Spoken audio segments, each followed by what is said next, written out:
Hello everyone, welcome back to my channel. Today I want to dive into a topic that was all over the news starting in June of 2025. The cuts that are coming to Social Security in the year 2033. But instead of just talking about the headlines, I want to share my own experience and walk you through how this all affects me personally. So in this video, I'll tell you the story behind my decision to start collecting Social Security at age 62 and why I chose to relocate to the Philippines. Looking back, did I make the right call? Let's talk about it.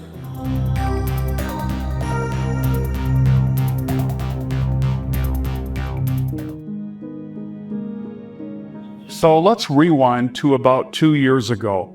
I was still living in the United States and I had been thinking hard about when to start collecting my Social Security benefits. One day, while talking to a friend, I told him that I decided not to wait until age 67, even though that's my full retirement age. Instead, I was going to start collecting early, right when I turned 62. Why? Because I wanted to start receiving it while it was still guaranteed to be there. For years, I've been paying close attention to Social Security projections, so the warnings about 2033 didn't surprise me. Birth rates are declining, people are living longer than ever before, and the ratio of workers to retirees keeps shrinking. With fewer workers paying in and more retirees collecting benefits, the system is under massive pressure. Honestly, I had a feeling this was coming, and then there's the break-even point, which is 78 years old for most people. So from my perspective, the risk of waiting until 67 didn't seem worth it. I would be working for another 5 years, potentially for less income than if I just started collecting at age 62.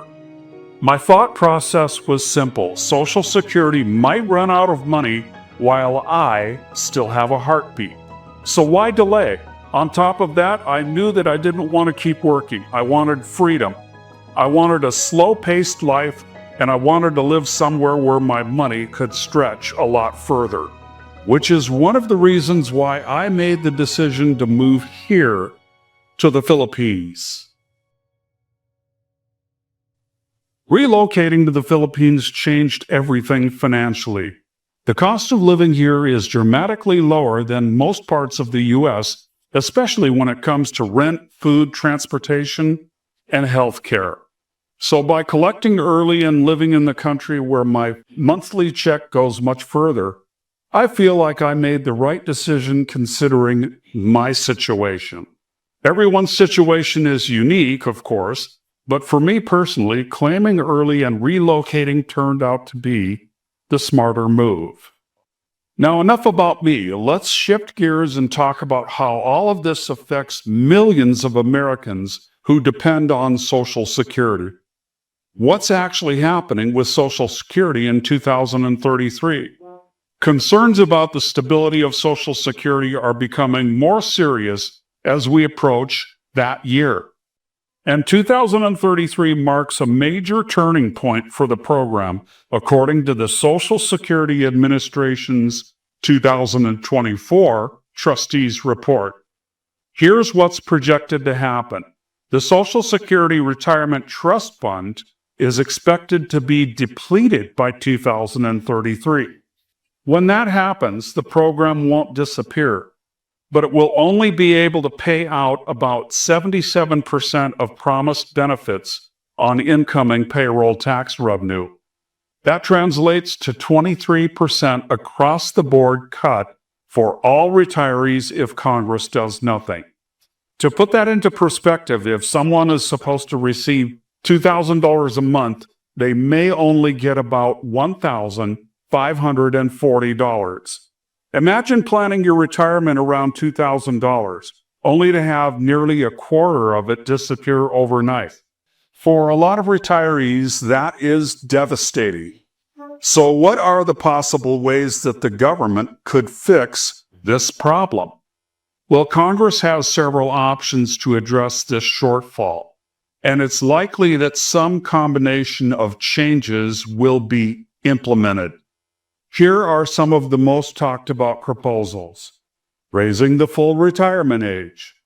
Some lawmakers want to raise the full retirement age from 67 to 68 or even 70 for younger generations. That would effectively reduce lifetime benefits. Another option is to increase payroll taxes. The current payroll tax is 6.2% from employees and 6.2% from employers. Raising that could help extend the life of the program, but it also means smaller paychecks for workers. Here's another option: reducing benefits for high earners. Higher income retirees may see reduced benefits or face means testing. Personally, I've always felt that if you have a few $1,000,000 saved, you probably don't need to collect Social Security in the first place. Now let's consider adjusting cost of living increases. COLAs, which are meant to keep up with inflation, could become smaller. Even modest reductions here can significantly impact long-term purchasing power. None of these options are ideal, but something will have to give eventually. So who will be the hardest hit? Not everyone will experience the impact in the same way. Here's a general breakdown of who is the most vulnerable and who isn't. Retirees age 70 plus are least likely to experience major changes. Politicians avoid upsetting older voters. But what about people in their 50s? This group is at the highest risk. They're close enough to retirement age that major reforms could affect them, but not close enough to be fully protected. Younger workers, 20s to 40s, may see the biggest changes: higher retirement age, reduced benefits, or entirely new rules. Most importantly, millions of younger Americans don't believe that Social Security will be around for them at all. And honestly, about 20 years ago, I didn't think that it would be around for me either. So what can you do? Financial planners have been telling us the same thing for decades. Don't rely solely on Social Security. Take control of your retirement. Here's what people can do to protect themselves. Save consistently, no matter how small the amount. Use IRAs, index funds, mutual funds. Follow financial news and stay aware of policy changes. Diversify income streams whenever possible. The truth is that Social Security was never meant to be a full retirement plan. It was intended to be a safety net. So when FDR signed the Social Security Act in 1935, the intention was solid and well-meaning. But times were different. Life expectancy was lower and the birth rate was outpacing the death rate. If we could turn back the clock, the more sustainable approach would have been for the government to mandate personal retirement accounts, similar to what other countries use today.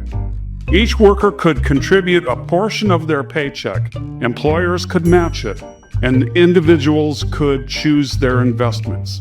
Then Social Security would kick in only if someone outlived their personal savings. That system would have allowed the program to remain stable instead of turning into the strained, outdated structure that we're seeing today. So that's my story, my take on collecting Social Security early and moving here to the Philippines. For me, it was the right decision. It gave me more freedom, more financial stability, and a better quality of life. But I'd love to hear from you. What do you think about the upcoming changes to Social Security? Did I make the right choice by collecting at 62? Are you planning to retire abroad? Let me know in the comments below. Thanks so much for watching. Don't forget to like, subscribe, and hit that bell notification so you don't miss a new video. See you in the next video. God bless and peace out.